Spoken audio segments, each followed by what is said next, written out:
সদস্য বাংলাদেশ পুলিশে দুর্নীতির বিরুদ্ধে জিহাদ ঘোষণা করবে এবং দুর্নীতির বিরুদ্ধে আমার মাথার বাদ দিয়ে সবকিছু ভাঙিয়ে তছনছ করে দিতেছে। কারোর হয়তো এই জীবনে এগুলো ঘটেনি। আমার শাশুড়ি আমার স্বামী নিয়ে আমরা কি কষ্ট করে এখানে আছি। যারা সন্ত্রাসী আসছে তা বলছে মাসাবের কাছে যে তারা 2-3 দিন ঘুরাইছে থানা থেকে। আমার সাব ইন্সপেক্টর টাকা দিছি। আসসালামু আলাইকুম। দেশ এবং প্রবাসে, দূরে এবং কাছে, যে যেখান থেকে আমার এই ভিডিওটির সাথে সংযুক্ত হয়েছেন সকলকে আন্তরিক শুভেচ্ছা ও অভিনন্দন।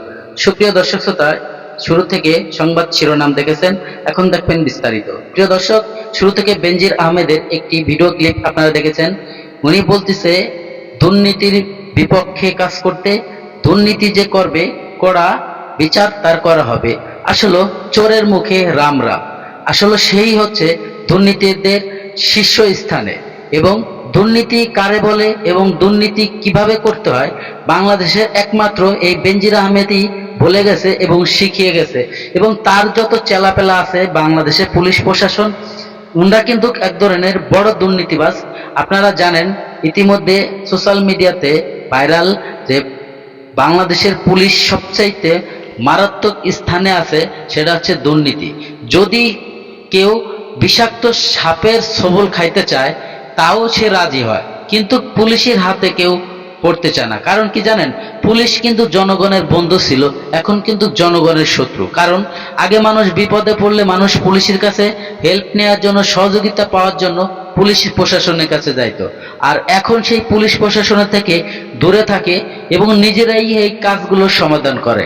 কারণ জলযন্ত্র প্রমাণ অনেক আছে, আপনারা ইতিমধ্যে পেয়ে গেছেন। প্রিয় দর্শক, এই বাংলাদেশের পুলিশ প্রশাসন এতটাই খারাপ।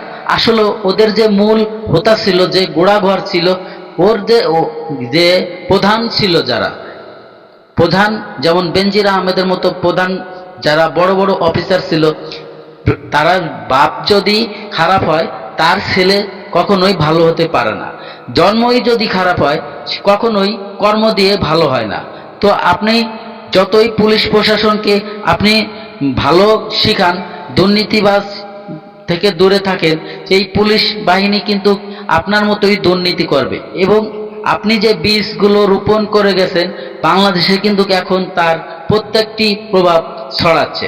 তা আমি বেশি কথা বলবো না, চলুন এই বেনজির আহমেদ কি বলেছিল তার একটি ভিডিও ক্লিপ দেখি, পরবর্তীতে আপনাদের সাথে আলোচনা নিয়ে ফিরে আসবো। দুর্নীতির বিরুদ্ধে জিহাদ ঘোষণা করবে এবং দুর্নীতির বিরুদ্ধে হুইসেল ব্লোয়ার হিসেবে দায়িত্ব পালন করবে। 41 সালে মাননীয় প্রধানমন্ত্রীর নেতৃত্বে উন্নত দেশে পরিণত করা অলিক কোনো চিন্তা নয়, স্বপ্ন নয়, এটা বাস্তব। এবং সেই বাস্তবতা বাস্তবায়নের জন্য আমরা সবাই একসঙ্গে কাজ করতে চাই।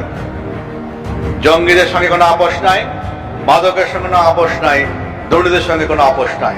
কাউকে ভয় পাবেন না, আমরা একসঙ্গে কাজ করব। এরা বিদায় হবে, আমরা থাকব। জাতীয় স্বার্থ, সামাজিক স্বার্থ, রাষ্ট্রের স্বার্থের কাছে কখনোই ব্যক্তি স্বার্থকে কম্প্রোমাইজ করা যাবে না।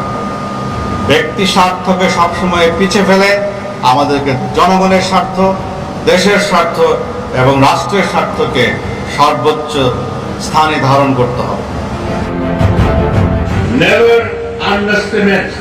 আপনারা এতক্ষণে বেনজির আহমেদের গুণগান শুনলেন এবং তার একটি ভিডিও ক্লিপ আপনারা দেখেছেন। অবশ্যই আপনার মূল্যবান মতামত কমেন্ট বক্সে কমেন্ট করে জানাবেন। দর্শক, এখন যে ভিডিও ক্লিপটা আপনাদেরকে দেখাবো খুবই গুরুত্বপূর্ণ এবং ইম্পর্টেন্ট। আপনারা ইতিমধ্যে দেখেছেন ভিডিওতে যে মাশরাফি মুর্তজার এলাকায় অর্থাৎ নড়াইল শহরে একজন মহিলার ভেকুর গাড়ির তলে কিভাবে শুয়েছিল, আপনারা ইতিমধ্যে সোশ্যাল মিডিয়াতে দেখেছেন। প্রিয় দর্শক, একটা ফ্যামিলি কিভাবে ধ্বংস করে ফেললো, তাদের বিল্ডিং বাড়ি কিভাবে ভেঙে দিল, আর এরই বিচার নিয়ে বারবার করে মাশরাফি মুর্তজা এমপি মহোদয়ের কাছে, ওনার কাছে বারবার করে এই ওনার বড় ছেলে কয়েকবার গেছে এবং যোগাযোগ করার জন্য চেষ্টা করেছে, তার সাথে কোনো যোগাযোগ করতে পারে না। প্রিয় দর্শক, এখানে নড়াইল জেলার যে পুলিশ প্রশাসন ছিল কয়েকবার করে কেস নিতে চাইছে এবং কেস করতে গেছে উনি, এবং উনি যে একটি বিচার হোক এই ধরনের একটা জিডি করতে চাইছিল, যে সন্ত্রাসী বাহিনী আমাদের বাড়িঘর দৌড় ভেঙে দিচ্ছে, জোরপূর্ব আমাদের জায়গা এবং অর্থ সম্পদ সবই লুট করে নিয়ে যাচ্ছে এবং আমাদেরকে তারা দেখতে পারতেছেন ভিডিও ক্লিপে যে কিভাবে গাছগাছালি ঘর দরজা ভেঙে কিভাবে আমাদেরকে উচ্ছেদ করে দিল। তা আমরা কিন্তু কয়েকবার থানাতে গেছি এবং আপনারা ভিডিওতে দেখেছেন যে তাদেরকে ৮০-৯০ হাজার টাকাও দিয়েছে ওই এসআইকে শুধুমাত্র কেসটা ফাইল করার জন্য।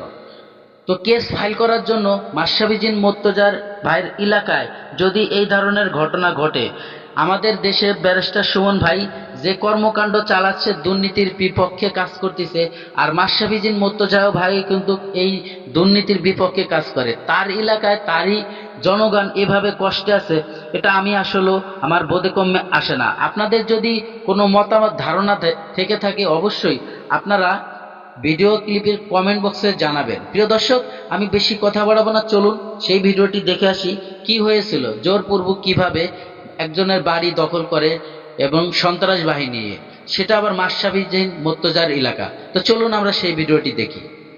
বেকু দিয়ে আমার মাথার বাদ দিয়ে সবকিছু ভাঙে তছনছ করে দিতেছে। কারণ হয়তো এই জীবনে এগুলো ঘটেনি। আমার শাশুড়ি আমার স্বামী নিয়ে আমরা কি কষ্ট করে এখানে আছি। যারা সন্ত্রাসী আসছে তারা বলছে